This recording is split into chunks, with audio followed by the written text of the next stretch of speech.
Welcome, everyone. Good morning, good afternoon, good evening from wherever you're joining us at this moment. And thank you for joining the Microsoft 365 Community Conference Workshop Preview Series powered by our strategic partner, Techly. This is the final days of our 3-week run.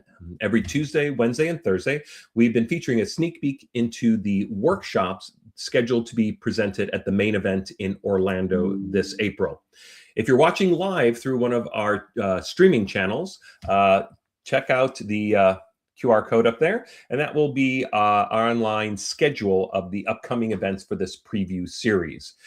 In February and March, we're hoping to have discussion points where we have panels with Microsoft speakers, community speakers discussing the different topics and the different session areas that will be presented at the event.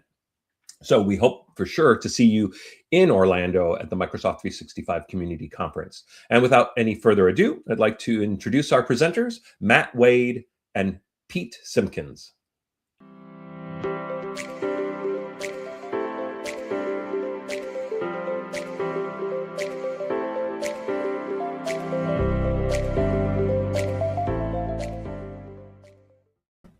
Great. Thanks so much, Lyman. I appreciate the introduction and for the opportunity to talk today about the workshop that we are going to be doing at the M365 conference later this year. So as most people are probably aware, when they come into the Copilot world in M365 these days, there is a lot you can do with it. So Copilot shows up all over the place. The fact that it's grounded in all of that good data that you have in M365 is just get my screen completely shared here. Running into all that M365 goodness, your emails, your chats, your meetings, all of that good content is the right place to be for your Copilot journey. One thing that we do find from people afterwards, though, is that they run into a scenario where they find Copilot in all of these places, and it's always going after all that content that's inside of M365. But what happens when you have a scenario that you want to work through content that is more scoped, more specific, and that you want to control? Because there's a lot of information out there. You have all of this email that builds up. You have all of these Teams chats that build up, all these Teams transcripts that build up, and files. People collect stuff, right? They're not great at hygiene of content, even if they do force themselves to do a spring cleaning once in a while. So we want to ask the question of what is the right answer to how do I deal with the fact that I might not have a lot of, or I might have too much stuff. And if you ask that in industry right now, or if you went to Copilot yourself and you asked it, it's going to tell you to go to something called Copilot Studio, formerly known as Power Virtual Agents. Copilot Studio has gotten a bit of a reputation that potentially it doesn't fully deserve. And that's because it has a bit of a learning curve that the typical user just doesn't necessarily have the ability to get through. So if you are looking to take your Copilot experience to the next level, Copilot Studio sounds like it's going to be the obvious next step. But if you're just a general user, somebody in HR or finance or procurement, or even in an engineering or a marketing space where you might have a little more technical skill set, it still might be a little bit too much. So when you want to just tell a bot, I want you to know this information. Here's a collection of a bunch of documents. These documents are the only things that I want you to know and understand and reference whenever somebody comes to you and asks a question. You can do that. And that is a very fundamental use case, something that Copilot Studio can do, but it's a little bit harder. There's a learning curve. And there are just too much of a need for people to be able to do this without having to go into a low-code, no-code tool, especially one that costs more. So that's why we're here today. My name is Matt Wade. I'm a Microsoft MVP in the Copilot space, and I'm the co-founder of Jump to 365. And I'm joined today by my buddy Pete. Hey everybody, I'm Pete Simpkins. I'm an applications architect for a company called Omni Workspace, also a Microsoft Global Community Initiative regional leader and partner too. Sweet. So if you're familiar with Copilot and how it works, you have probably seen this graphic. If this is new to you, this is a nice little way to see how Copilot works with the data that you already have in M365. Now we're talking M365 Copilot. This is the premium version of Microsoft 365 Copilot, not the Copilot chat that comes with the E3, E5 licenses at this point. This is the add-on that you're going to have and want to use. And the big thing about this is the Microsoft Graph. So this is all of that information that you have at your disposal in M365. Before Copilot existed, your search box looked at the same information essentially. So it's not new information. It's indexed the same way, but you are getting some more smart AI aspects to it. Sometimes the search box wasn't as smart as it should have been. Now we're going to get some of that smarts to it. But the downside to that is that all of that information, as good as it might be or bad as it might be, just putting Copilot on top of it doesn't really change things. So you can still have a terrible experience because there's so many copies of Work Scope 1 or Contract X that sit out there, and Copilot can't necessarily be smart enough to go out and figure out which one is the right one. It's probably using some smarts behind the scenes. This one's been edited more recently, so I should pull the information from that one and not the one that was last edited last year. But that doesn't necessarily give you a guarantee. Somebody could have edited the wrong one recently, right? So there is human behavior aspects to this that are definitely things to be looking at.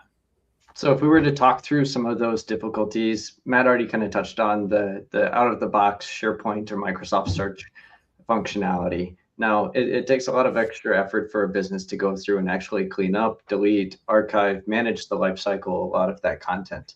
Now, if you were to take it a degree further, there's even more effort involved in helping going through and make sure that you're tagging your content appropriately and designing a metadata strategy, even at a site level. Now, it's way harder if you start to expand that strategy out to a tenant-wide metadata strategy for taxonomy and content management.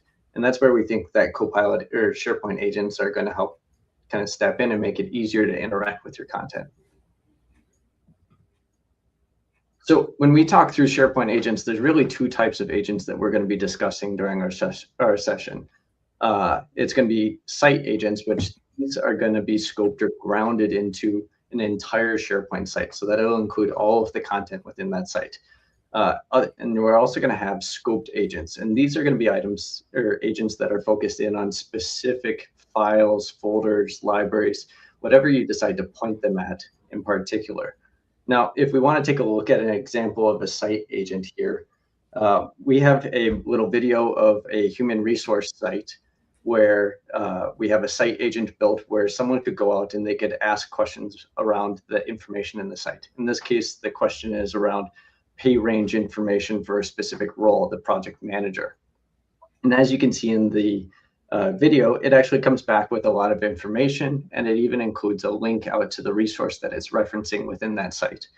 Now, as we continue to drill down into the content of that file that it's referencing, you'll be able to see it includes the same information it provided back into the prompt here.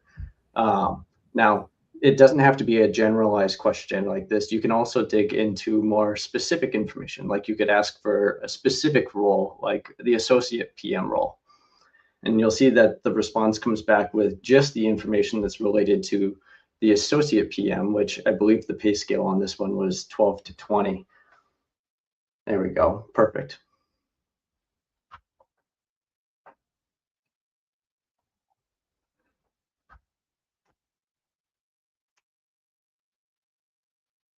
Now, additionally, you can go through and ask contextual questions. So in this case, there's a question around whether or not the role or that value also comes back with a bonus.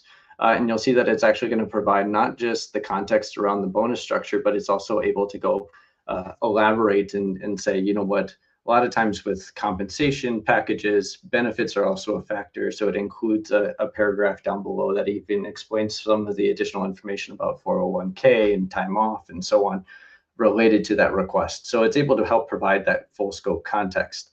Now, this is the whole site option. If you wanted to drill down into more of that scoped agent option, we're showing quickly how you can quickly build out a scoped agent link to just 2 documents here.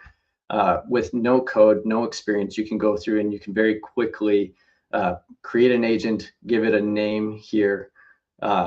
It's always helpful to provide a very descriptive description as we go through. This helps both users as well as admins understand what's the purpose of that agent. And we'll give a quick description here quickly. And then as you start to go through, we'll have the option to go choose what sources do you want the agent to be referencing when you start to prompt. And in this case, you can quickly navigate between the multiple libraries within a site if there are some. You can even go through and select individual files. So if you wanted this to only reference maybe the employee handbook, you can see that it quickly adds it there. Now, the last piece that you can change is actually the behavior functionality within that agent. So right here, you'll see that we're prompted to provide a welcome message. This is the first little bit of text that pops up when a user starts interacting with the agent. And you'll see that as we add a description here or a welcome message, over on the right-hand pane, you're actually going to see those changes update in real time. So you're able to very quickly see the information or the activities that you're adjusting. The next part that you can do is you can also go through and set up some starter prompts. These might be little information starters or questions that your users reference quickly or frequently, so that they don't have to go through and remember to type them out. They'll just show up as 3 options that they can click on, and it'll kickstart that activity with your agent right away. And then the last option that you'll have during the setup is actually instructions for the agent. So this is how you want your agent to interact. And the nice part of this is you can write this out in just standard text. Again, you don't have to know code. You can just describe the type of experience that you want to have. In this case, I believe the sentence that we're typing says, be helpful, because the types of questions received are very intimate. So you can provide not just tactical, but also emotional kind of descriptions around the way the agent's going to interact.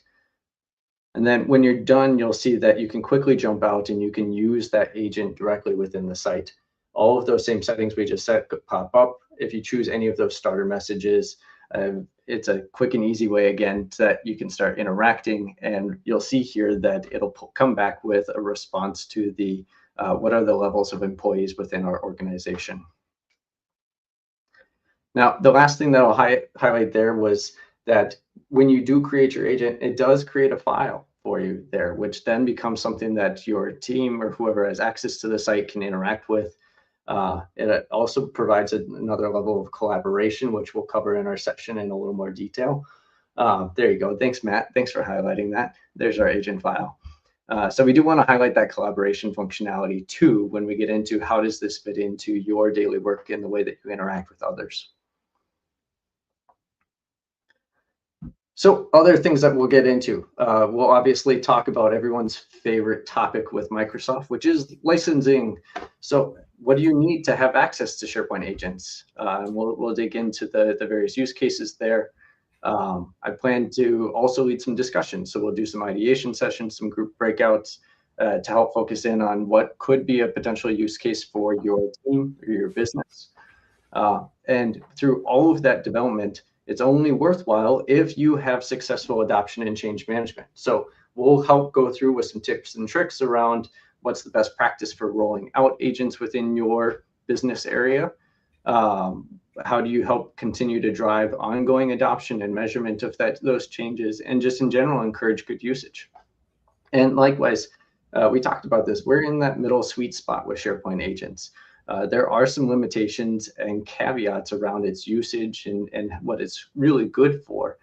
So throughout our session, we'll make sure that we understand and describe really what can you do, what can't you do, what's your next step for growing out of this too. So Matt, do you have anything else to add into this section?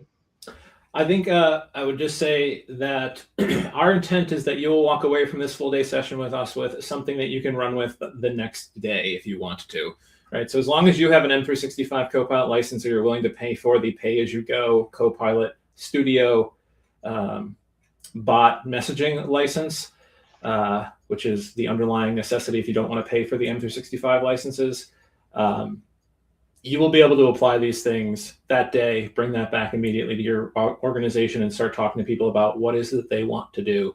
And I think the biggest takeaway or sort of surprise people will have, Pete, correct me if you disagree here, is that this is not so much a technology rollout as it is a content management one, right? It's about finding good content, or at least separating the good content from the stuff that just piles up over time, right? Yep. No, that's a good call out. we might need to include some tips and tricks on even some of that content management governance process. Yep, definitely. All right. So that closes out what we're talking about at our workshop at the M365 conference. We're really looking forward to seeing everybody coming by, learning that much more about how they can take Copilot or M365 Copilot and make it that much better, but make it in such a way that it does not require developer support, the learning curve of having to understand and learn how to use low code and no code tool sets, and basically allow all those local organizations and customer centers inside of your company to be able to provide customer support so that those people can be doing more subject matter expertise based work and not have to deal with all of the Q&A that they probably get on a regular basis. So with that, I'd say thank you. Thank you, Pete. Looking forward to seeing you in April. And thanks to the M365 conference for having us. Thanks, everybody. Thanks, guys. Thank you so much for taking the time today to give us a sneak peek preview into your workshop material. This presentation is being recorded or has been recorded and will be made available for on-demand viewing on Matt and Pete's workshop page on the conference website. So once again, thank you for joining us. At 3 p.m. Mountain Time here this afternoon, we will have another workshop preview of creating bespoke search experiences, how PnP Search fills the gap in the modern digital workplace with Rebecca Rogers. See you then, and hopefully see you in Orlando.